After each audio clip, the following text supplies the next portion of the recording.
USDA funds to do some branding initiatives.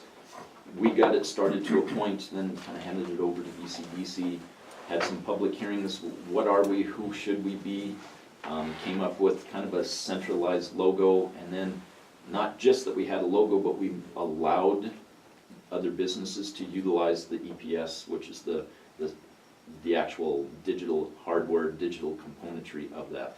So we know Townsend Electric now uses the same thing, so it has the same look and feel. From a marketing standpoint, having a community that is consistent is very helpful. We're 12 years into it now, so the swoop is probably still very active, but kind of the tagline, who we want to be, is something that the Chamber and BCDC are kind of working on right now. And specifically, that's going to be our new sets of banners that will be going out, not just in Townsend, but in some of the other areas in the community. So again, it's one of those little things, but you need to, at a federal level, you have to have a local participant, and sometimes the Chamber is the primary participant. Many times it's the local EDO. It's a little easier to work things through that.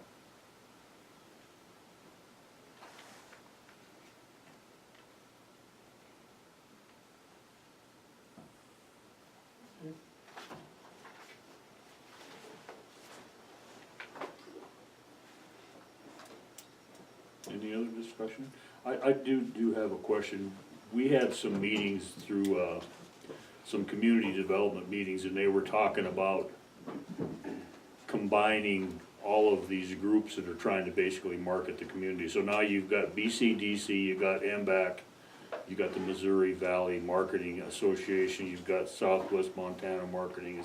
Are all of these people working hand in hand with each other, or as far as funding apparatuses and everything? And I'll address it in two different ways, and then probably ask Bob to kind of put in on that. When each of those groups has kind of their niche that they're working on, and on a lot of organizations you have members within the organization who really have interests that are very specific. If you can keep everybody moving in the right direction, the idea that you have these individual pathways that people can provide their, basically almost all of these are volunteer basis, so they can jump into a project that they're most interested in. When it works well, it works really well. But that's what the consultant was talking about, is when it doesn't work well, is when things they get muddied and muddled. For the most part, I mean, the 3-4 organizations in the community have been done very well. We have a lot of cross-contamination from different boards of directors. So we sit on the BCDC board. Chamber members sit on BCDC board, or BCDC board members sit on chamber members, so that there is communication back and forth.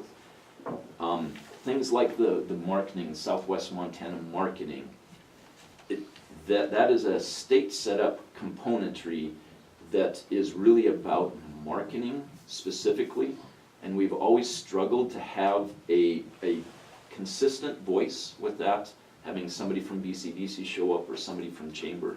Having Missouri Valley Marketing going to that consistently has given us a lot more exposure in that area. But internally, I think it's just something we have to always be aware. If we aren't communicating, then we start to get off in a different direction.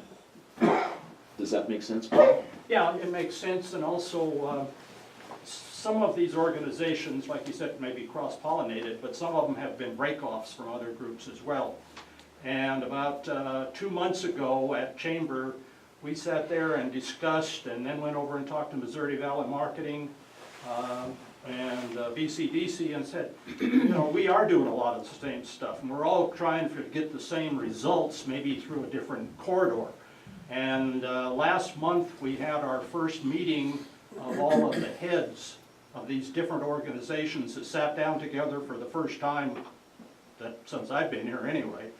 And they started and said, yeah, we do have a lot of commonality, and they're going to continue to sit down probably once a month as it goes right now. It really does come down to all of these, I mean, they're organizations that everybody donates their time. So I mean, it's one of those, we're trying to give every pathway for general public, if they have a passion in something, that they see they have a group that fits for them. And what we were finding is some people had a very big passion for marketing our community, really talking about the great things within it, or the history of our community.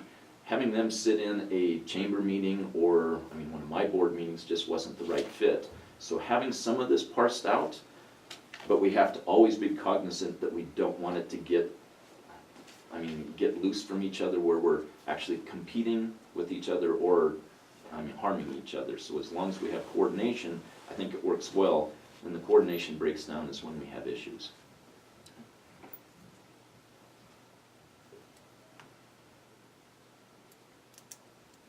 Thank you. Any other comments? Okay, so seeing none, I guess we'll move on to this 1115 BCDC claim for budget mill approval. Mr. Chairman, Carter Amundson is here now. Yes, I was gonna handle that as soon as we get done with this one, we'll go to that. So I guess we're looking for approval for this claim for .625 mils for BCDC. And Mike, I sent Debbie an email this morning, I didn't get it, and I didn't stop by her office, ran out of time. But I think we just approved .5 mils in the budget for BCDC. So if it's okay, I'm easy either way, but if it's okay with you guys, I think we should stick with the .5 mils, or it's actually PILT, but equivalent to the value of .5. And if I'm wrong in my recollection, also please correct me. Okay. I'm agreeable to that. Okay, so I guess just so for our own clarification, we're not actually assigning a mill to it. We're just making a contribution out of our pill to equal to that value. Is that correct? That is correct. It has been taken from mills in the past, but it was a compromise to try and get kind of a coordinated commission. And it didn't work, so it's something we can talk about in the next budget, but for now, yeah, it is just a contribution from PILT equivalent to the same value. And that's for consistency. Sure.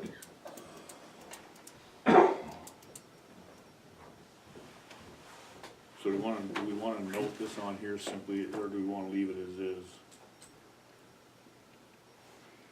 Note that it's half a mil instead of 6.625 mils. I would suggest half a mil. It'd be about $8,024 if I'm not mistaken.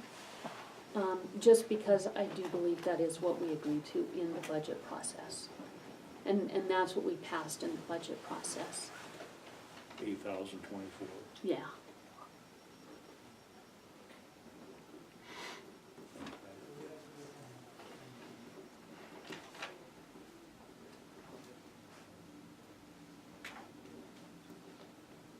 And if possible, I do serve on the board of directors of BCDC. I'm very proud of that and proud to serve with you guys that are here. I would like to recuse myself for that reason, if possible. So I'll make a motion to approve this claim. Okay. Motion been made and seconded to approve said claim. All in favor? Aye. Aye. Opposed, same. Motion carries. Note that Commissioner Obert recused herself from the vote. So I guess one thing I want to say is, I'm grateful that everybody showed up today, and, as we invest in our community, you always like to see what your return is, and I can see that our return's pretty good. So I don't have a problem doing this. Thanks you guys for all your hard work. Thank you. Thanks everyone for coming and for all that you do. That's our newest thing that you can put on your shelf and West. That's, Those in your pages pile. of light reading. yes. Actually, there's some really good information in there. You've done a good job. And thank goodness for our intern. She's been very helpful. But that's, what we try to do is bring the demographics together, which help on other grant applications, so you don't have to go out and chase it all down. We bring it in from about a dozen different locations, so at least that document, which we put on our website and a few other websites, that way other grant writers can come in and pull the demographics information out, for the most part. I can send it when we have it electronically uploaded. Thank you. Thanks. Okay, Carla Amundson,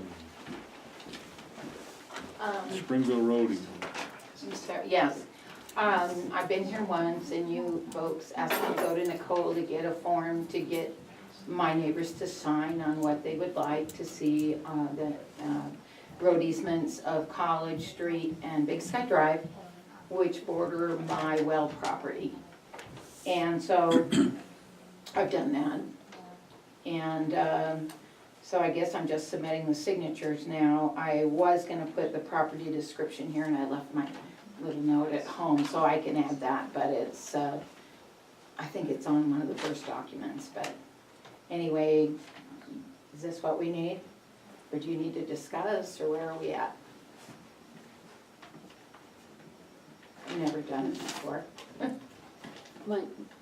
We might have Nicole review, and then, Yeah. there has to be a public hearing. Oh, okay, So there's a process we have to follow. okay, First step will be to get that to Nicole. All She right. can go ahead and review it, make sure everything's covered, and then help keep you in the loop as to what the steps need to be. okay, Yeah, all right, well, I'll do that. okay, and we can take that if you want, make it part of the public record, and then funnel it to Nicole. Could you do that? Mhm. And then Chantel has the property description, she told me up at her desk, because she's one of the parties, Mostad, so, Okay. all right, very good. It's kind of a lot of stuff. I didn't know if the form was the best, but we got signatures, dates, and intentions. So, all right, Thank you. thanks, guys, have a good day. Nicole, we'll just make a copy and then get you the original. Okay, we got a couple minutes here until our 11:30. Let's see, we got claims, payroll claims for 329.19 in the amount of $165,364.01. I'll move that we pay payroll claims, set them out. I will second that motion. Motion been made and second to pay claims, set amount, all in favor? Aye. Hold the same. Motion carried.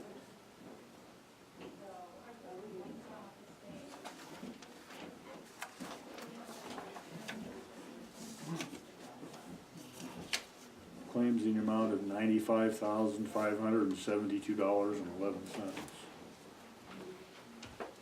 I will move that we pay the approved claims in the amount of $95,572.11. I'll second. Motion been made and second to pay claims, set amount, all in favor? Aye. Aye, hold the same, motion carries.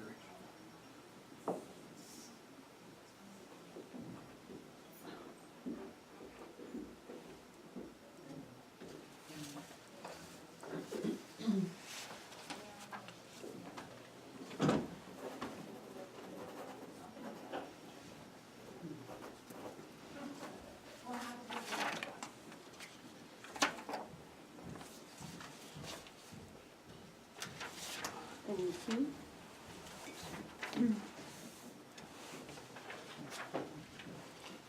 Some mail here from the Department of the Interior. Oil and gas lease sales, North Dakota, Montana.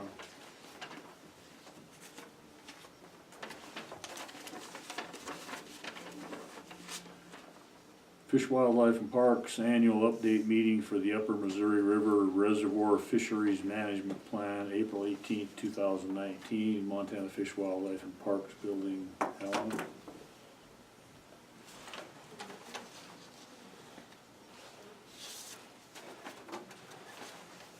Department of Natural Resources and Conservation,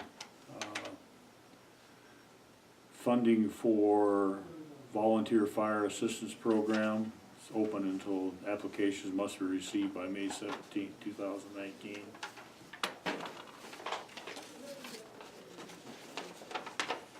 Department of Environmental Quality.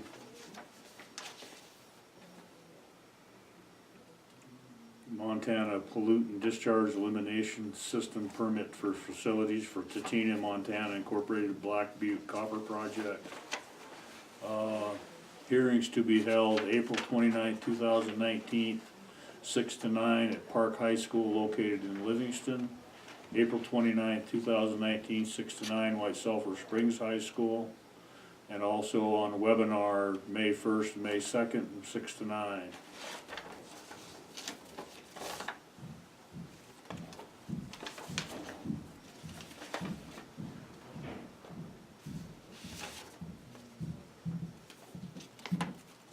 Letter, Senate Bill 343, increase new open cut law fees, open cut fees.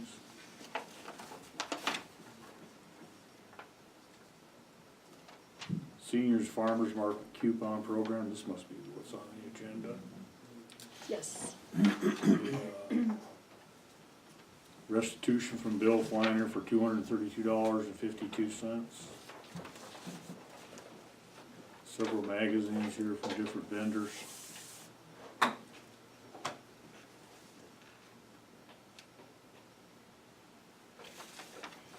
This is a Montana Seasonal System Startup Form for the silos, Broadwater Bay silos. I don't know if we need a vote. I will make a motion just so that's covered, but what that is just the paperwork we need to do in order to reopen. So the silos closes October 1, reopens May 1, and so we have to do this. Sharon puts together a drawing of the well, and we'll connect that and send it all to DEQ for the So season. is this, who signs this? You do, because she's our concessionaire, so it's actually our campground. Oh, okay.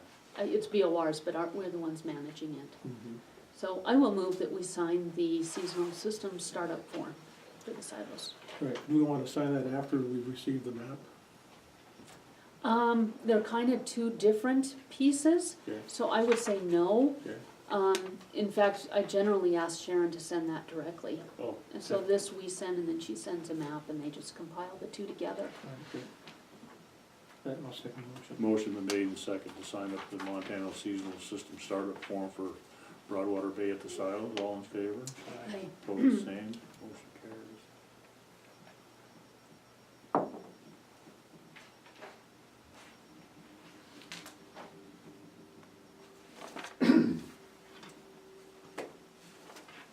Okay, so I guess we can move on to marry the solid waste management plan.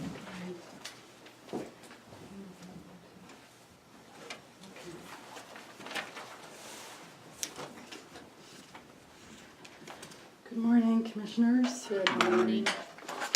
So after meeting with Solid Waste Board again, talking about, and talking to residents down in Radersburg. Thank and, you. What I hope is a final revision to our plan. So what you're gonna see there, what is of most interest are the last two pages.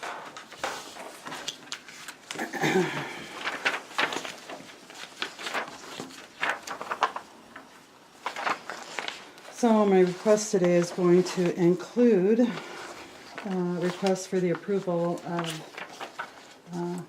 for the hiring of additional staff. So what we did is a couple weeks ago during our solid waste board meeting, we had some of the residents of Radersburg here, and it was a great meeting. We got some really good feedback from them, some really good ideas, and I've actually incorporated their ideas into this plan. So basically, on the second to the last page, what you'll see is the modifications to the option 4 that we had originally decided upon. And all sites will have a man gate for 24-hour waste disposal. Radersburg and Tossin sites will remain open, so I'd like to keep Radersburg open. I am a little bit concerned about the Tossin realignment project. And so for at least 2 years, and then at the end of 2 years, I would like the board and I to sit down and reevaluate the costs associated with that. If everything goes as planned, I'm a glass half full person, if everything goes as planned, that I think it will, I think we can continue to maintain that site. So what the community members have suggested is Tustin and Raidersburg be open alternate days. So what I'm proposing is Raidersburg is Thursday and Saturday, and Tustin is Friday and Sunday. And they'll have a man gate, so they'll still have the ability to, you know, bring their bags of garbage to drop off if they need to. And then the same for Winston and Dry Gulch. I'm proposing they'll be open Saturday and Sunday. There's not been a change to that. But I did actually change the days and hours of operation for Cedar Street because I got a really good comment from, and I don't remember his name, but I got a really good comment from a community member, and they suggested that we keep it open later during the week. So my proposal is Tuesday through Friday from 10 a.m. to 7 p.m. and Saturday and Sunday from 9 to 6. So what this is going to require is an additional 5 staff members. 4 will be part-time and 1 would be a full-time attendant. And that full-time attendant I would utilize at Cedar Street. Looking at 4 9s and a 4 for that person, for them to get their 40 hours that week. And then just backfilling with part-time attendants. So if you look on, then further down, I'm asking for 2 part-time attendants at 18 hours a week. And then 2 part-time attendants at 30 hours a week. And that's just kind of a number I threw out there based upon the discussions that we had last week in the solid waste board meeting. Having someone available to just man the transfer station. So if people come up there, because we are looking at having the transfer station open Monday through Saturday. And Saturday for probably 4 hours during the day. That people can come and bring their bulky loads up there. Okay. But we do need someone to monitor that, so, This will be one of your part-time attendants. Yes. However that schedule works. yes, that's what I'm looking at. And, yeah, so I'm looking at, for the transfer station, having it open from 10 to 2 on Saturday. And then as far as the Raidersburg and Tustin sites, I have not received back the request for quote from the company in Idaho that makes the waste canisters. Hopefully I'll get that back in the next day or so. But I am looking at probably 10-yard cans. We have enough 20s right now, but if I don't have cans by the proposed implementation date, which is June 1st of this year, that we can set some 20-yard cans out there right now. And still includes, you know, the construction of the sheds for the site attendants, portable toilets, entry gates and man gates at each site. And then some additional signs that indicate the days, hours, and phone numbers for each particular site, so people are aware of that. One thing that I would also like to do is probably send out a flyer in the newspaper or something like that. So the last page then has the cost to implement this particular option. So initially, let me see here. Initially that cost, and this cost does not include the canisters because I didn't have that number back yet. So the cost to implement would be $32,000. And you'll notice a lot of those are just one-time costs. And then the total annual cost would be $115,000.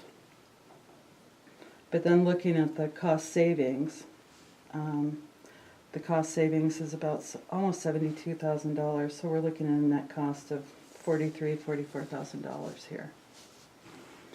So then one thing that I did look at is with the increase in the assessment, that will bring about $263,000 into the revenue budget. And by controlling the use of these sites, we'll be able to capture the revenue from the waste that we don't currently get. So any construction and demo waste, we'll be able to capture that. and a number of other things. So my plan is to, I don't want C&D going in the canisters here in town. I would rather have it come right up to the transfer station. It's a lot easier to manage when it comes up there. So that is one thing. And the signs that I did have made for our canister sites does say that already. So that we don't want C&D. An idea that the Raidersburg folks came up with that I thought was really good is we can have a can for metals that we can take from site to site. So we have specified days of the month that the metal can would be there, so they could save all their metal until the day that it's out there. We can do that for Toston, Raidersburg, and Dry Gulch, actually. And the same for the wood waste. I would run that between probably Raidersburg and Dry Gulch, because we will have a site, we will have Toston, and we can store it at Toston for now, until we get the license. So I have the license application almost completed for the burn site at Toston. So I'm not sure how long DEQ is going to take to do that. I would like to say they'll get it done in 6 months, but... And then for tires, were you just planning to just leave the canister there till it's full on the? Oh, yeah, so that was another canister that we were gonna take around, is You're gonna rotate tires. it, right? Yes, Yeah, I would, okay. I would rotate it between those 3 sites as Yeah. well. Because I do plan on having the tire canister here in town. And right now we have 4 canisters at Winston. I would make one of them a tire can, one of them a metal or a clean wood can. I haven't really decided yet. We have enough room there we have 4 cans there right now. So,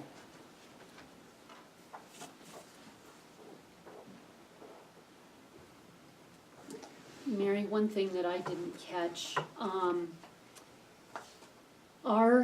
the Teamsters health insurance, anyone who works 30 hours, 1 week per month is required to have the health insurance Okay. benefit. okay, So what I would suggest is maybe tweaking the hours between the two. yes. If you put it at maybe 25, Mm-hmm. it gives a wiggle room of 5 You bet. hours.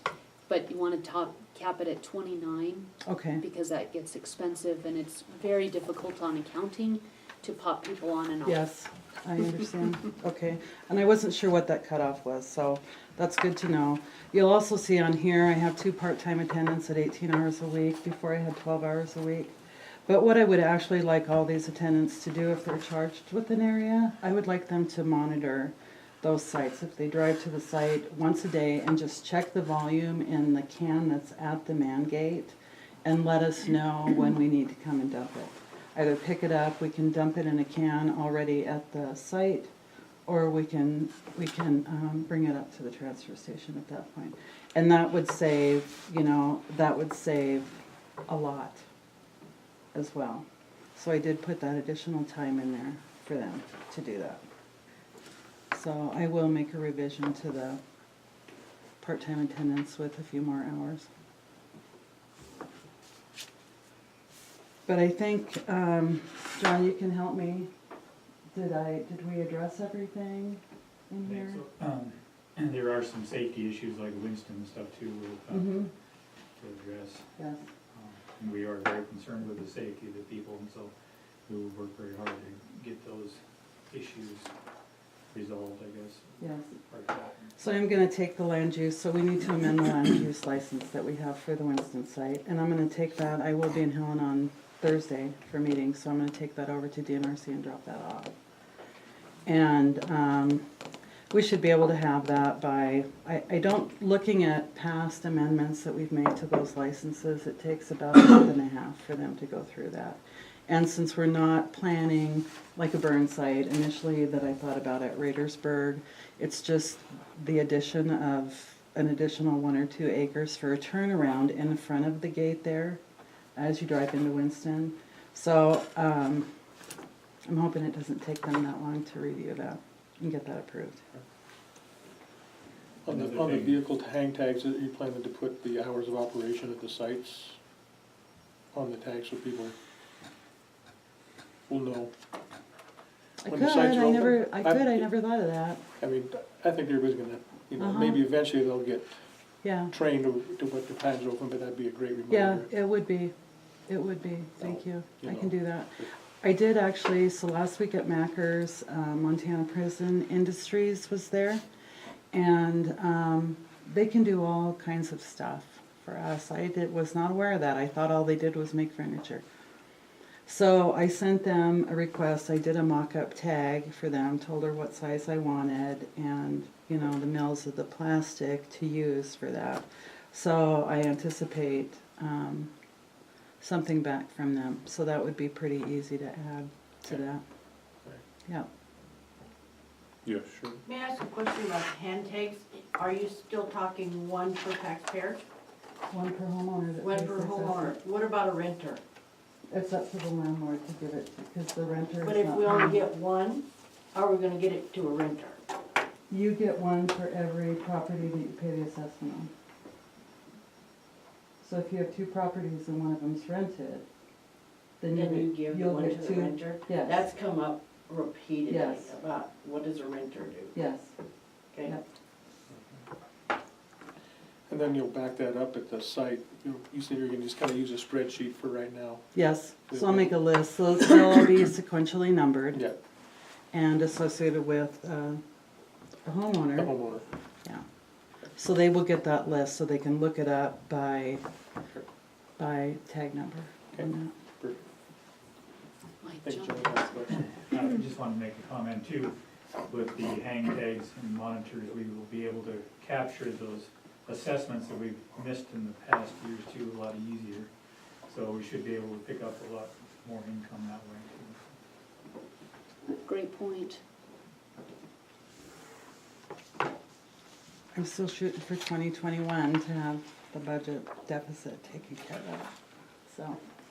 And I think implementing these changes, it will, because we'll see a lot less waste coming in, and for the waste that's coming in that we're not getting paid for right now, we will get paid for it. So, and that'll help. Yeah.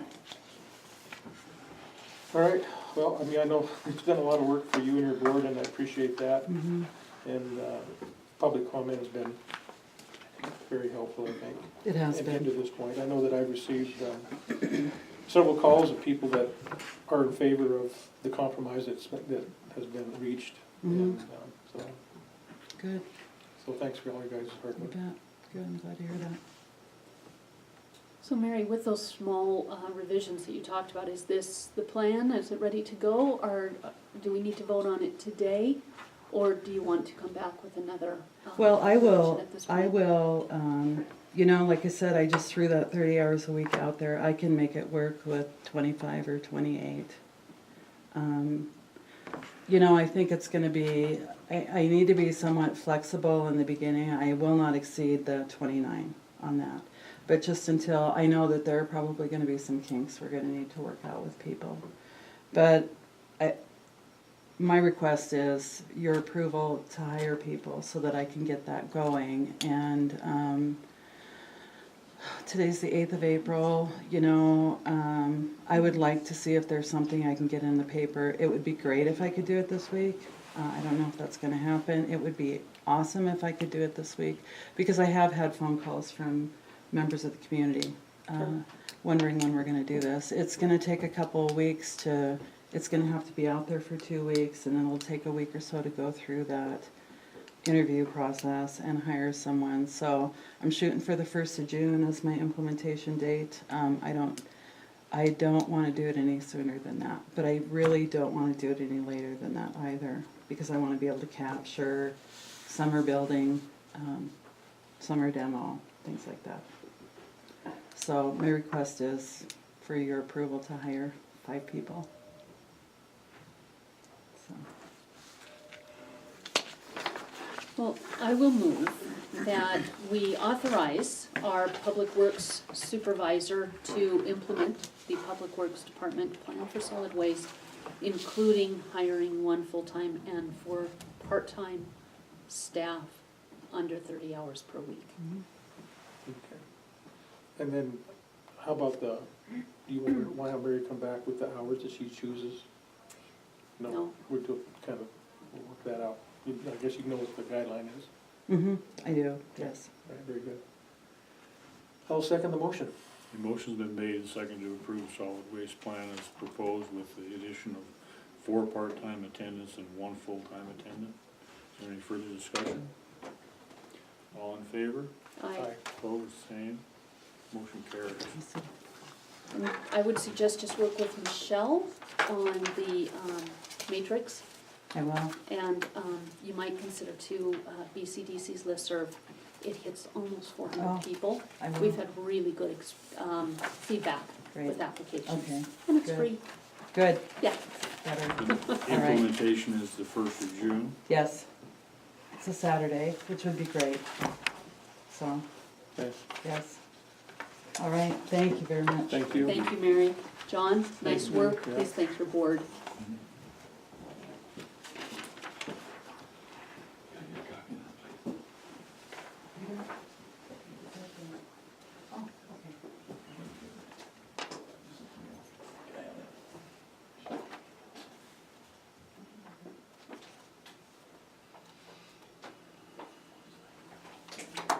Was Bill coming?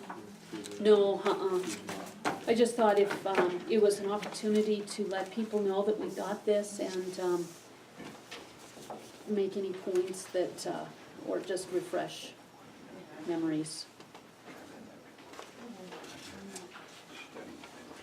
What are we gonna do on Thursday's meeting? We wanna make any kind of announcement? Just post it or what? I don't think it's related to this Okay. at all. Okay. I think what we can look forward to is probably another 6 months. I don't think we'll have answers from him for this year's budget. We may have some nuggets through the process, but, yeah, it'll just be dealing with really the rest of the county. Okay, that's just kind of what it's in regards to, right? Right. Just our upcoming budget. Exactly, Okay. yeah. So is Dave still here? Is that you in the corner, Dave? Behind the pillar? Good morning. Good Well, morning. there was only one seat open when I came in. Hey, we have the updated report from Bill, including the expenditure analysis and a 3-page spreadsheet of the expenditure analysis, and there's some extras here. Did you get the updated report? I did. Okay, good. And you got the expenditure analysis then, I'm sure. Okay. Just wanted to make sure that you were aware of that, of all folks. Can I get a copy? Right there is the 3-pager, and the other one is on the website, and we can email it to you. Well, I have We did- the written document. Oh, good. Unless, when you say updated, what do you mean by that? Updated. What we got what was it, last week, 2 weeks ago, was just the revenue analysis, and now he's put in the expenditures, so he updated that first document. So we have a couple more spreadsheets. One of the things that I wanted to point out is, if you look on the very last page of the spreadsheet, last year there was an increase amount in the very last page, far right, 3 columns. Those are the percentage of change. So there was an increase in spending last year of 4.6 and a decrease this year of 4.5. So that pretty much evens out. So I think our sheriff is doing a magnificent job of balancing his budget, balancing expenditures with revenues. So kudos.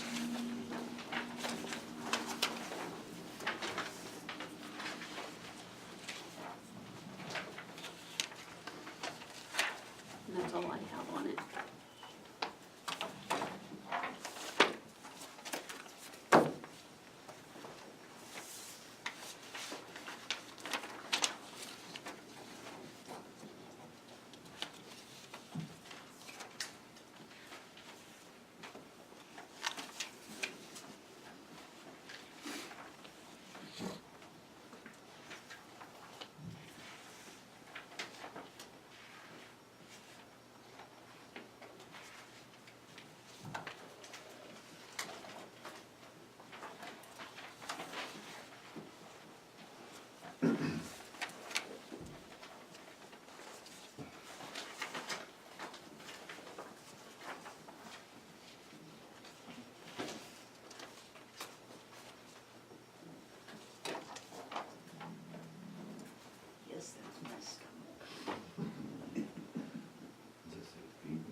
comment on this then or anything? I have a comment. I think it would be helpful if the documents are available to the public. I don't have this updated report, I don't know who does have it, but it's hard to have a discussion when we don't have the documents. It's something I've asked many times, if we're gonna discuss a document, that it should be available for people to look at. And then secondly, I mean, this is discussed the sheriff's office budget, he's not here, he and the undersheriff both had previous commitments. So, I'm not sure what all is gonna be accomplished in the meeting that we're about to have, but it's gonna be less useful than if those two things were present. That would be my comment. Mr. Chairman, if I may, I personally made a stack of reports the public has inquiry. I also requested that it be emailed out to the listserv that we had from our meeting with Bill, and I requested that it be placed on the website. So it is available for the public, and it is available to the public. Anyone who didn't get a copy, who would like one, we are more than happy to send those out. But you And said as far there's as two a things, right? discussion, yeah, and they were there, but they There were was- taken by the public. Excuse me, this was the other part of Thanks, that. Alan. Did you,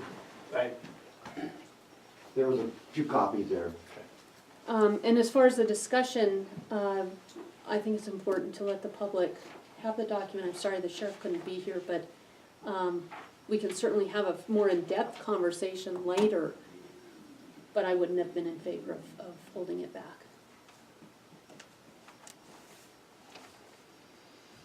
What's the purpose of today's meeting then, I guess is the question. Just to let the I public think it know was that we just have an like- update. If we haven't, you see, we didn't have these, the spreadsheets, we didn't have, Bill just gave those to us just recently. That's what the update was, just those spreadsheets, right? Correct. And you weren't here, I guess. He announced during that meeting that he hadn't yet done the expenditure analysis, that he would be sending that to us. We agreed that we would be providing it to the public as soon as we got it. Thus, here's the analysis, here's the update, and it's on the agenda so the public is well aware. Okay, so is that all we're doing in today's meeting? Yeah. Because I texted the sheriff this morning, I said, hey, are you coming to this meeting? He said, I'm teaching coroner basic. I asked him if he knew about this, he said, I haven't seen the expenditure report. I don't know what you're talking about. He's got the revenue one, but not the expenditure one, so. That I'm would just be up to saying- Bill to send to the sheriff. He sent one to Dave, which is great. So, and I'm sure he's on the email list too. So we will follow up and make sure that everybody who wants a copy has a copy. It's certainly public domain. And have done what we can to this point.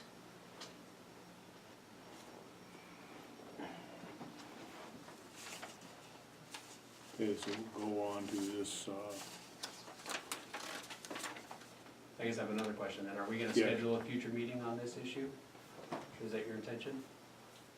Not mine. I don't know if we need, if Wynn wanted to have another one with Bill, I don't know, we have a meeting with Jiraki on Thursday at 4 at Malieve to start the process of going through the rest of the county budget.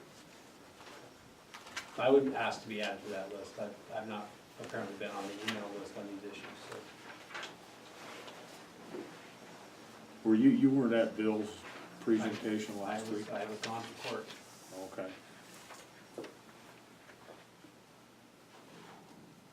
Well, we'll see when Wynn gets back, if he's teaching this week, right? Correct. Yeah.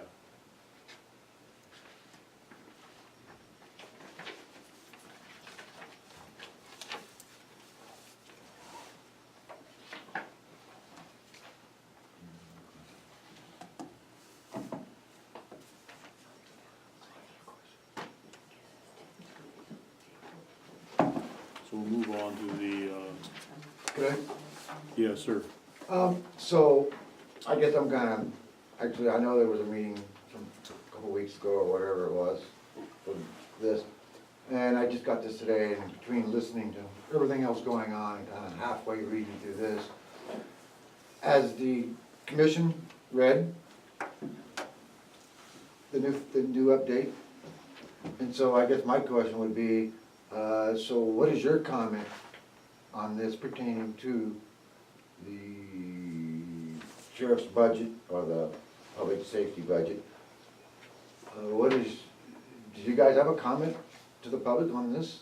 I mean, so, is it, have we become so dependent upon prisoners to have safety?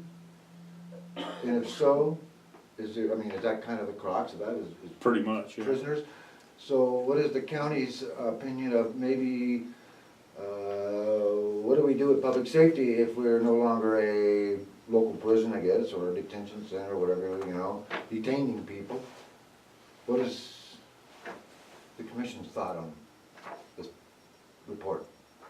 Well, when Lewis and Clark opens up, we're gonna be in pretty serious trouble unless we get some kind of funding from somewhere, because we're gonna lose a large amount of prisoners when Lewis and Clark opens up.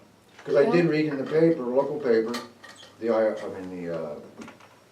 reporter, that at the city council meeting there, that the sheriff had made a comment about to the city, as far as for the safety agreements and, you know, in a local agreement or something, that because of budgeting issues, that there has to be some serious discussion with the city on maybe some money, or did you guys read that in the paper, local paper?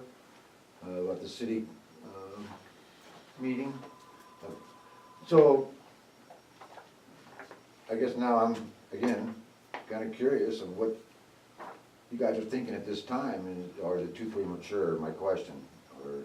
Well, we're gonna have to take the sheriff's gonna take a pretty serious look at what we're gonna do. Because without prisoner income, we're gonna face some pretty serious budget concerns. And that's coming down the road in 2020. Yeah, that's what it sounds like from this and what sheriff's. Bill's analysis does not just look at that piece of it, but it is a piece of the puzzle, like his presentation showed us for the revenue portion.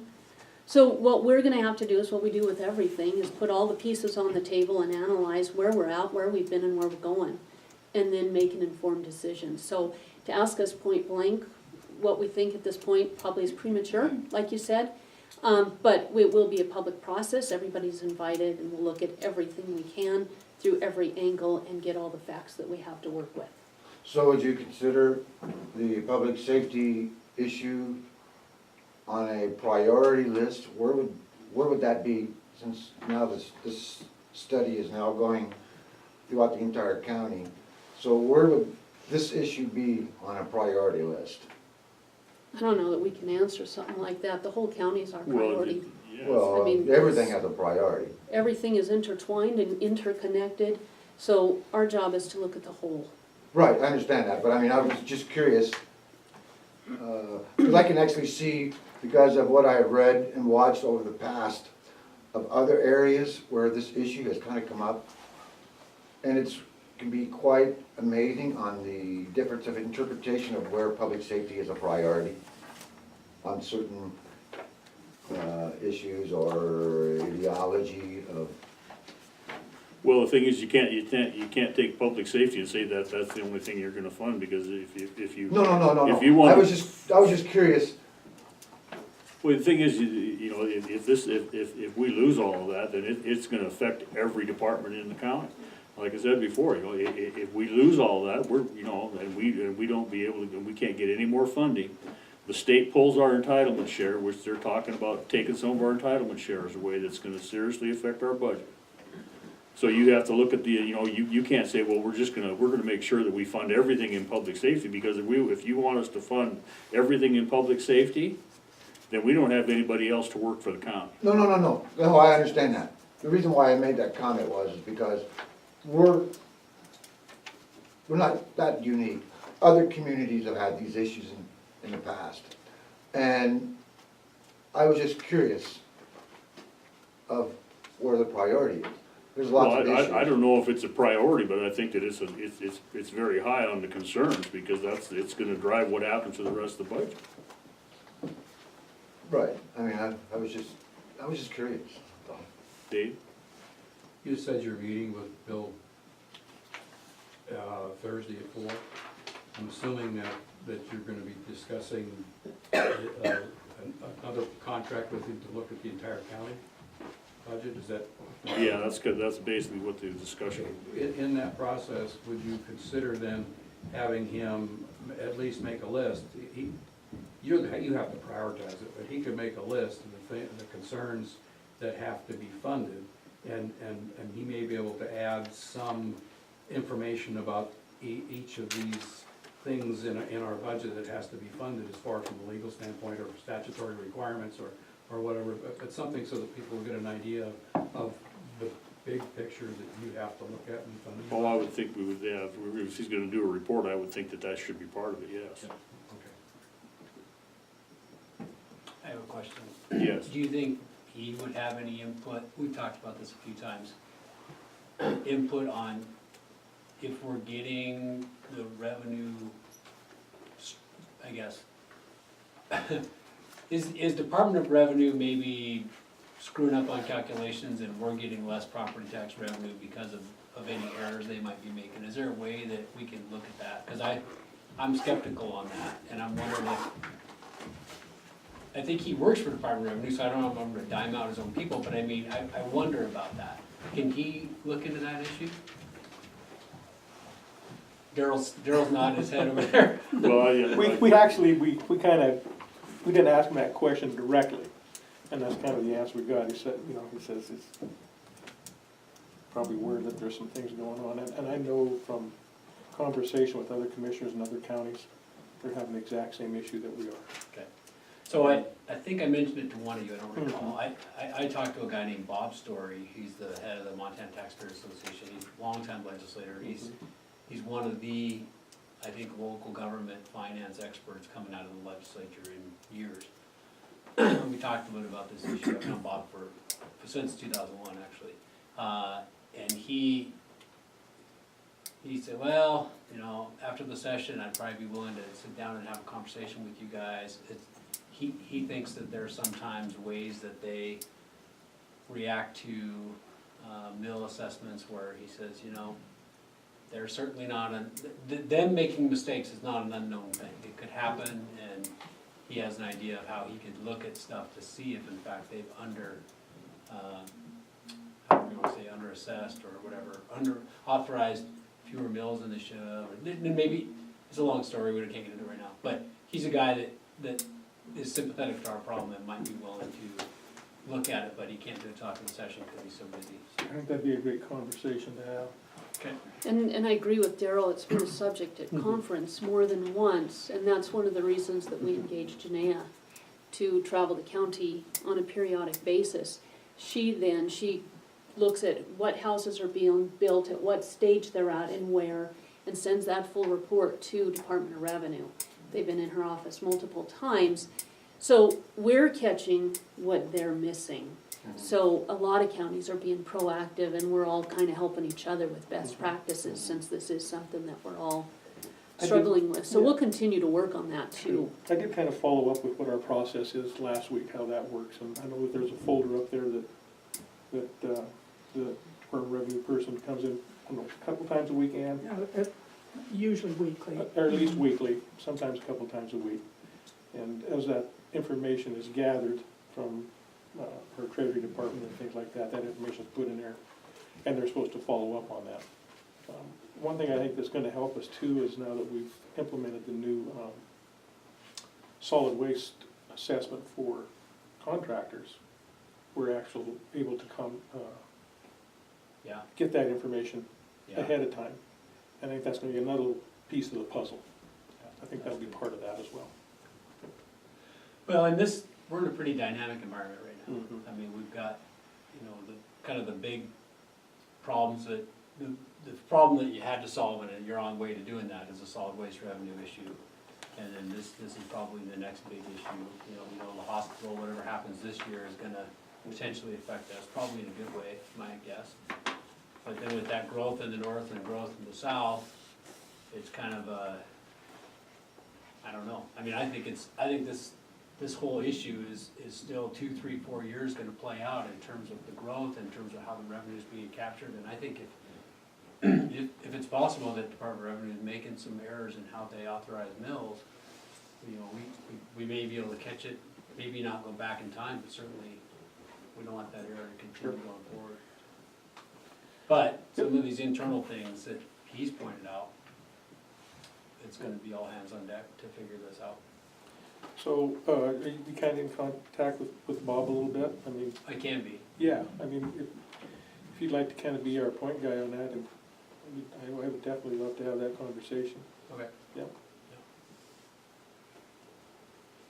So I guess the other part of that is that we have this deal with solid waste now, but the problem is that that doesn't address the south end of the county. No, it doesn't. And I think that at some point, we're gonna have to have that conversation with those folks, whether they want to come into our district or not. It creates its own set of challenges as well. I mean, first off, we need to have a facility. Well, I'm not necessarily talking solid waste as much as I am just tracking the houses, Oh, because we have tracking no them. way to know they're coming in. Yeah. Except for Janaea, she is Except going for to the south end too. Janaea's going in Yeah. and doing that, so hopefully that'll catch all those. We don't have any, we've got the garbage, we got the solid waste permit on everything else, but we don't have any, that's where everything's taking place. Right, Yeah. yeah, and that's why we've gotta So have whenever- somebody so eyeballing whenever- what's going on. Yeah, have a sanitarian, or, request to go out and, Do for the inspection. septic. I mean, that, Well, and Janaea, And that's- working and with that's the Janaea. sanitarian, Right. yeah, mhm. she's been brilliant at Mhm. what she's accomplished Right. so far. Yeah. Yeah, Okay, So see, 1:30? is it 1:30? I think so. Does that work? You gotta look, see if I I can have. bump it back, you need to get. No, I think, a I gotta look and sandwich. see if I had 1 or 1:30. Hold on a second here.